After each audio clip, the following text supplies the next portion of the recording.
Bandarbazar police ফাঁড়ির সম্মুখে সিলেটের সবচেয়ে আলোচিত হত্যাকাণ্ড রায়হান হত্যাকাণ্ডের প্রধান আসামি জামিন পেয়ে পার্শ্ববর্তী দেশ অথবা বাহিরে চলে গেছে, এই ধরনের একটি গুঞ্জন আছে। আজকের এই মানববন্ধনের আয়োজন করেছেন যে মায়ের কোল কালি হয়েছে, যে মায়ের লালন পালন করে বড় করেছিলেন, যে মার গর্ভে 10 মাস 10 দিন গর্ভধারণ করেছিলেন, সেই রায়হানের মমতাময়ী মা মানববন্ধনের আয়োজন করেছেন। ওনার মানববন্ধন করার আয়োজন করার কথা ছিল না। আজকে যখনই শুনেছেন যে ওই বন্দরবাজার পুলিশ ফাঁড়িতে আজ থেকে 4 বছর 8 মাস পূর্বে পুলিশি হেফাজতে নির্মমভাবে লাঠি পিটা করে ক্লাস দিয়ে পায়ের আঙ্গুলির নখ, হাতের আঙ্গুলির নখ উপড়ে ফেলা হয়েছে, নির্মমভাবে নির্বিচারে করা হয়েছিল। তারই প্রতিবাদে তৎকালীন সময়ে এই সিলেটের সর্বস্তরের জনগণ রায়হানের পরিবার এবং রায়হানের মার পাশে দাঁড়িয়েছিল, আন্দোলন সংগ্রাম করেছিল। মানববন্ধন শুধু এই বন্দর বাড়ির সম্মুখে হয়নি, সেই রায়হানের বাড়ির সম্মুখে প্রথমে হাজার হাজার জনতা রাজপথে নেমেছিল, অনশন করা হয়েছিল। দীর্ঘ এই আন্দোলন সংগ্রামের ফসল হয়েছিল আকবর যখন বাংলাদেশ থেকে পার্শ্ববর্তী দেশে পালিয়ে যাওয়ার প্রাক্কালে তাকে গ্রেফতার করা হয়েছিল। গ্রেফতারের পর তাকে আদালতে হাজির করে তাকে জেল হাজতে প্রেরণ করা হয়। দীর্ঘ 4 বছর পর আদালত তাকে জামিন দিয়েছে। আদালতের এখতিয়ার জামিন দেওয়ার আছে। আমরা জামিনের বিরোধিতা করব না। আমরা আদালত যেটা করেছে আমরা সেটা বলবো না ভুল করেছে। আইনজীবী যার পক্ষে দাঁড়িয়েছেন, আইনজীবীর কাজ হলো মক্কেলের পারপাস সার্ভ করা, সেটা হচ্ছে আইনজীবীর কাজ। আমরা কাউকে দোষারোপ করব না। কিন্তু একটি কথা হচ্ছে, জামিন পেয়েছে, বাংলাদেশ থেকে যেন সে পালিয়ে না যায়, সেই ব্যবস্থা সরকারের দায়িত্ব। এবং বিশেষ করে স্থলপথ, নৌপথ, বিমানপথ সকল ইমিগ্রেশনে যেন যাতে সে দেশ থেকে পালিয়ে যেতে না পারে, সেই ব্যবস্থাটুকু সরকার করতে হবে। আমরা দেখেছি ইতিমধ্যে চেম্বার জজ সরকারি উকিল তার পক্ষে দাঁড়িয়ে চেম্বার জজ তার জামিন স্থগিত করেছেন এবং নির্দেশনা দিয়েছেন নিম্ন আদালতে আত্মসমর্পণ করার জন্য। আমি পুলিশ প্রশাসনকে উদাত্ত আহ্বান জানাবো, সঠিক তারিখে যেন সে নিম্ন আদালতে আত্মসমর্পণ করে। আমরা জানি ইতিমধ্যে একজন সাক্ষীর 3 বার করে 63 জনের সাক্ষী গ্রহণ করা হয়েছে। আর্গুমেন্ট চলছে। আদালত অবশ্যই আদালতের কাজ করবে, বিচারক তার বিচারক কাজ করবে। আমরা সিলেটবাসী চাই রায়হানের মা ন্যায় বিচার থেকে যেন বঞ্চিত না হয়।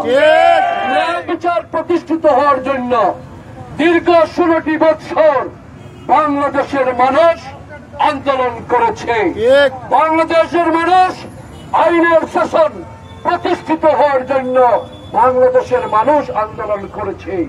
16টি বছর বাংলাদেশ জাতীয়তাবাদী দলের নেতা কর্মীরা রাজপথে আন্দোলন করেছে। মানুষের ভোটের অধিকার, আইনের শাসন, কথা বলার অধিকার, বিচার বিভাগ স্বাধীন।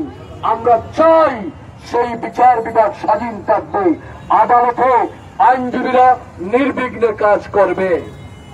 আমরা পত্রিকার মাধ্যমে, অনলাইন বিভিন্ন মিডিয়ায় আমরা দেখতে পাচ্ছি যে সে নাকি দেশের বাহিরে গেছে।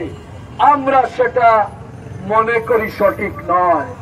আমি মনে করি সে দেশের ভিতরে আছে এবং দেশের ভিতর থেকে বাইরে যাওয়ার কোনো সুযোগ নাই। এখন কথা হচ্ছে, তার নির্ধারিত তারিখ ছিল আগামী 3 সেপ্টেম্বর। যেহেতু আদালত তার জামিন স্থগিত করেছেন এবং নিম্ন আদালতে আত্মসমর্পণের আদেশ দিয়েছেন, আমি মনে করি এসআই আকবরের দায়িত্ব হবে, নিজ দায়িত্ব হবে আদালতের প্রতি সম্মান দেখিয়ে নিম্ন আদালতে আত্মসমর্পণ করা।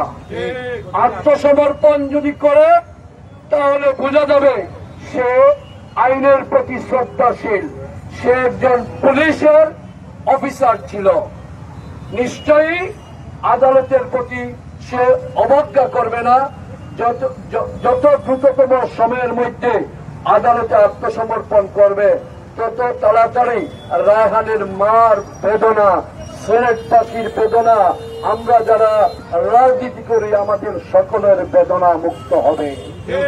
তাই আমি প্রশাসনকে এবং এই সামাজিক যোগাযোগ মাধ্যমে আমি মনে করি যে এই এসআই আক্তার অথবা আক্তারের আত্মীয় স্বজন দেখছেন আকবরের, এবং শুধু এসআই আকবর না, আরো অনেকেই দেখছেন। আমি উদাত্ত আহ্বান জানাবো আপনাদের মাধ্যমে যে এসআই আকবর সময় কালক্ষেপণ না করে অনতি বিলম্বে আদালতে এসে আত্মসমর্পণ করুন, এবং যদি করেন তাহলে হয়তো বিচারক কোন কাজ করবেন সেটা বিচারকই জানেন। বাট আমরা আজকে যে মানববন্ধন করছি, এই মানববন্ধনের আগামী 1 সপ্তাহের মধ্যে যদি এসআই আকবর আত্মসমর্পণ না করে তাহলে এই রায়হানের মা অন্য কর্মসূচি দিতে বাধ্য থাকিবেন। তাই অন্য কর্মসূচির পূর্বে এসআই আকবর তুমি আদালতে আত্মসমর্পণ করো। এই সিলেটের মাটিতে অন্যায় করে সাবেক কোন কর্মকর্তা, কোন শ্রেণী পেশার মানুষ রেহাই পাননি। এরা যারাই রেহাই পাননি, যারা অপকর্ম করেছেন তারাই জানেন যে এই সিলেটের মাটিতে অপকর্ম করে পার পাওয়া যায় না। এসআই আকবর তুমিও পার পাবে না, তোমার সাথে যারা আছে তারাও কিন্তু পার পাবে না। আমরা মানবিক দৃষ্টিকোণ থেকে আজকে রায়হানের মার পাশে দাঁড়িয়েছি। আমরা কোন রাজনৈতিক ফায়দা হাসিল করার জন্য নয়। একজন মহিলা মানুষ, আমরা সিলেটবাসী দেখেছি, সিলেটের সকল মানুষ দেখেছে, ওই সিটি কর্পোরেশনের সামনে অনশন করেছেন, এখানে মানববন্ধন করেছেন, বাড়ির সামনে মানববন্ধন করেছেন। ওই রায়হানের বোন সুদূর যুক্তরাজ্যেও কিন্তু আন্দোলন সংগ্রাম করেছে, দেশে এসেছে। আমরা এই জন্য নিরীহ ফ্যামিলি এবং একজন মা হারা বেদনা, মা বুঝবে তার সন্তান হারিয়েছে, মা লালন পালন করেছে, মা বুঝবে কিভাবে এই ছেলেকে বড় করেছে। আমরা এজন্যই রায়হানের মার পাশে দাঁড়িয়েছি।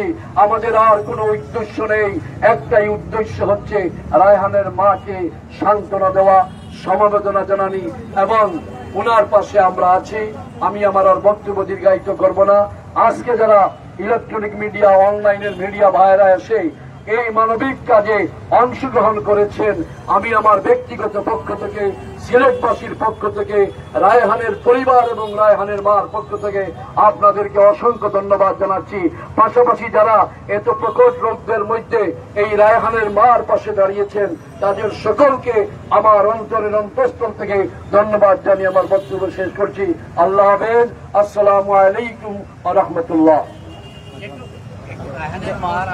আমরা তো জানি যে বিচার প্রক্রিয়াধীন আছে, এই অবস্থায় আমার একটা সুযোগ দাও এই মাত্র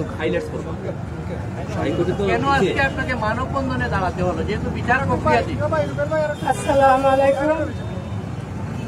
ধন্যবাদ সকল ব্যবসায়ী বন্ধুদেরকে, ধন্যবাদ সকল ইউটিউব চ্যানেলদেরকে, ধন্যবাদ সকল দেশবাসীকে এবং সকল সাংবাদিক ভাই ভাতিজাদেরকে এবং এইখানে উপস্থিত যত গণ্যমান্য ব্যক্তি সবাইকে, এবং এই যে আমাদের একদার ভাই এসছে, উনি বারবার আমার পাশে এসে দাঁড়াচ্ছে। সবাই আপনারা সবাই আমার পাশে দাঁড়িয়েছেন। দেখেন আমাদের এই মামলাটার, আমি আজকে এখানে রাস্তায় দাঁড়ানোর কোনো কথা নয়। আমাদের 15 জুলাই আমাদের আপ্রুভেল হয়ে গেছে। বিচারের রায়ের তারিখটা হবে 9-3 সেপ্টেম্বরে। তাহলে এখানে আবার এখানে দাঁড়ানোর কোনো কথা না। একই মধ্যে দুঃখজনক ব্যাপার, এই বন্দরবাজার পুলিশ বাড়িতে যখন আমার রায়হানকে মারা হয় তখন এই 3তলা থেকে একজন হাসান নামে লোক দেখছিল এবং সেই বলছিল যে আমি নিজের চোখে দেখেছি রায়হানকে মারতেছে এবং রায়হানকে কি নির্যাতন করতেছে। এইসব দেখার সব কিছুর পর 63টা সাক্ষী 3বার নেওয়া হয়েছে।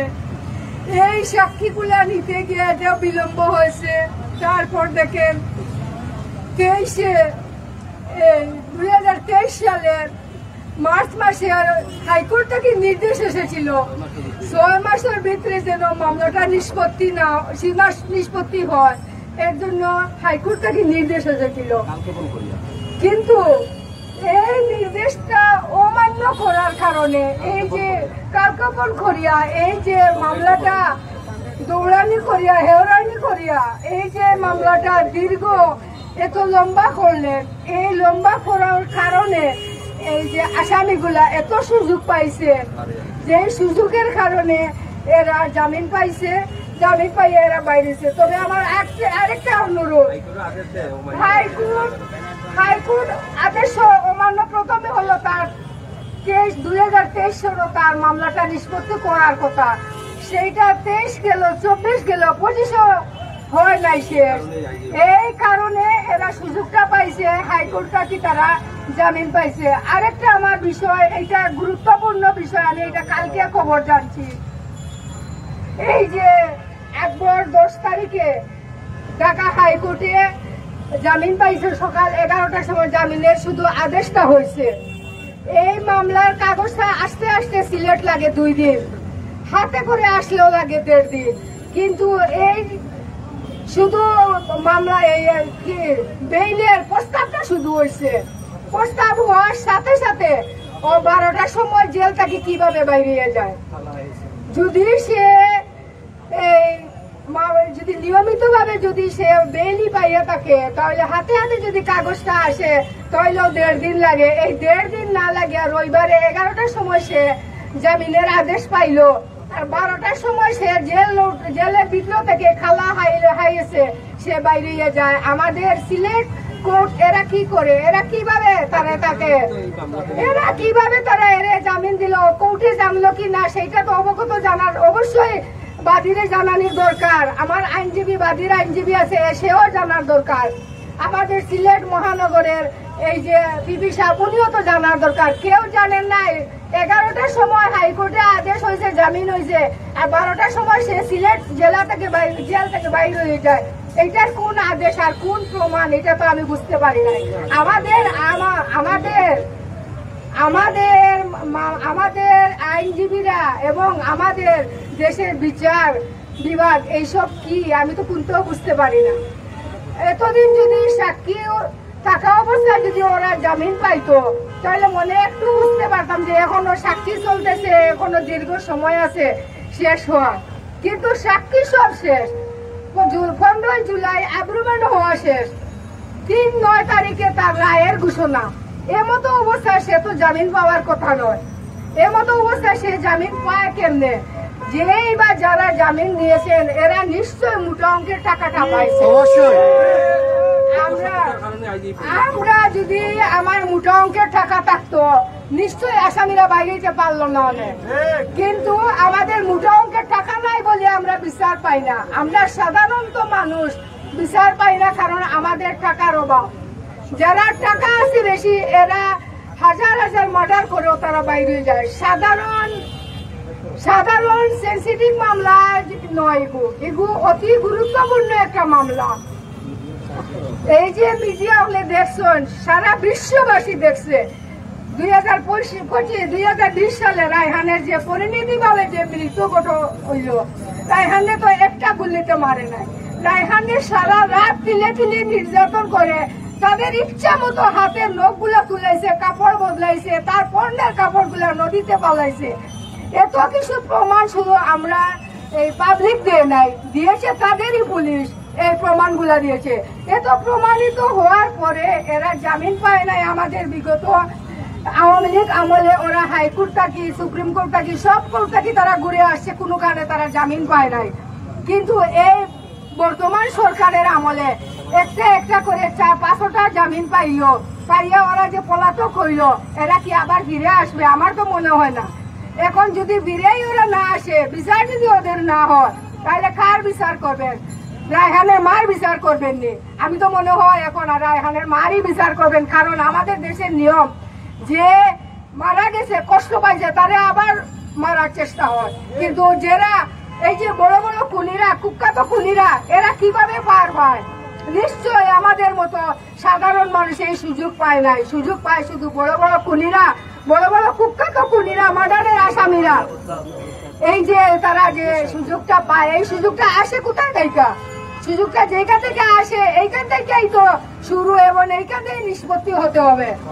এই যে এখন আকবর ভাই রইল, হারুন ভাই রইল, টিটু ভাই রইল, হাসান ভাই রইল, এখন তো আমি নিরাপত্তাহীন ভুগতেছি। এই যে আমার এই কেসের কারণে আমার যে যারা সাক্ষী দিয়েছে, এদেরও তো নিরাপত্তার প্রয়োজন। এই যে আমার পরিবারটা ধ্বংস হয়েছে রায়হানের কারণে, এখন তো আমাদের দেখতেছি এই আসামিদের কারণে আমরা তো নিরাপত্তাহীন ভুগতেছি। আমাদের নিরাপত্তা এখন কে দিবে?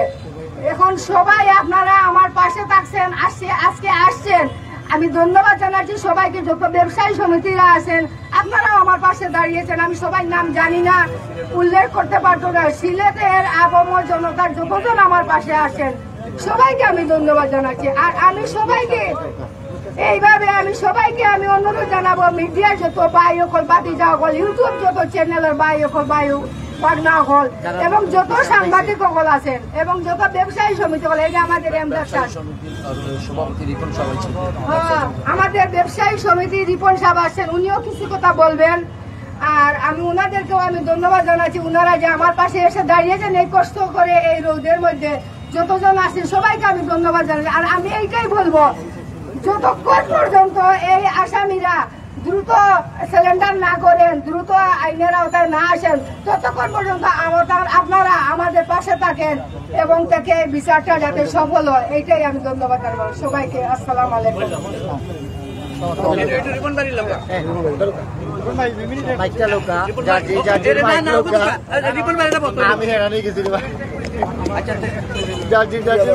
সবাইকে ধন্যবাদ জানাচ্ছি।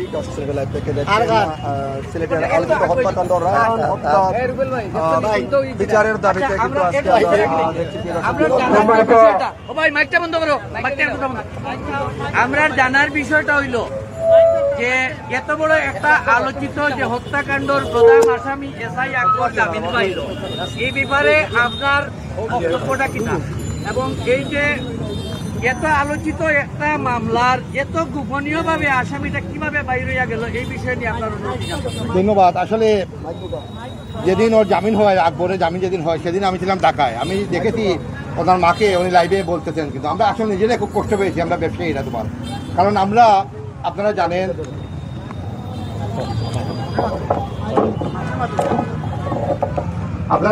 যে আমরা ব্যবসায়ীরা এই রায়হান হত্যা নিয়ে একটা মানববন্ধন করেছিলাম, বিশাল মানববন্ধন করেছিলাম। সিলেট কোর্ট পয়েন্ট থেকে এবার আলহামদা পয়েন্ট পর্যন্ত মানববন্ধন।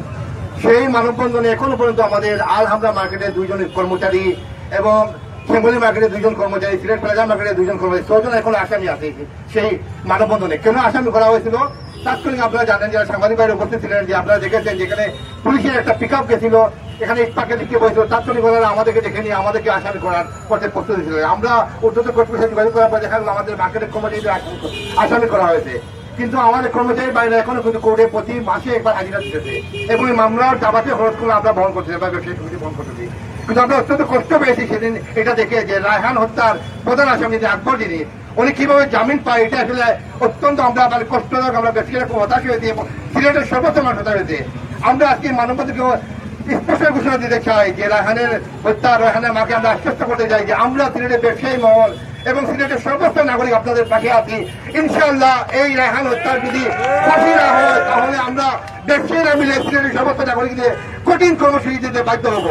আজকে আমাদের মধ্যে উপস্থিত আছেন আমাদের বাংলাদেশ দোকান মালিক সমিতির সাংগঠনিক মহাসচিব, সাংগঠনিক সচিব জনাব নিহাত মোহাম্মদ আজুল করিম, হাসান মার্কেটের সাধারণ সম্পাদক, লালদিঘি হকার মার্কেটের সভাপতি আব্দুল সুফান সাহেব এবং মধুর মার্কেটের সহসাধারণ সম্পাদক জনাব জাকারিয়া সাহেব সহ বিভিন্ন ব্যক্তির উপস্থিত আছেন। সবাইকে কৃতজ্ঞতা করে রাখি এবং উপস্থিত আছেন আমাদের মহানগর বিএনপির যাকে আমরা সুখেরকে সবচেয়ে কাছে পাই জনাব এমদাদ ভাই সহ যারা সবাইকে আমার কৃতজ্ঞতা রইল। আমরা সবাই মিলে এটা আমাদের নৈতিক দায়িত্ব, কারণ এই ধরনের আসামি যদি জামিন পেয়ে যায় তাহলে আইনের প্রতি আমাদের শ্রদ্ধা থাকবে না, তখন আইনের প্রতি আমাদের শ্রদ্ধা হেরে ফেলবো। সুতরাং আমরা আবারও অনুরোধ জানাবো সিলেটের মানুষের সিম্পতি বুঝেন, মোহাম্মদ আদালতকে আমি এটাও অনুরোধ জানাবো সিলেটের মানুষের সিম্পতি বুঝেন এই আসামিকে প্রকাশ্যে ফাঁসির আদেশ দিতে হবে।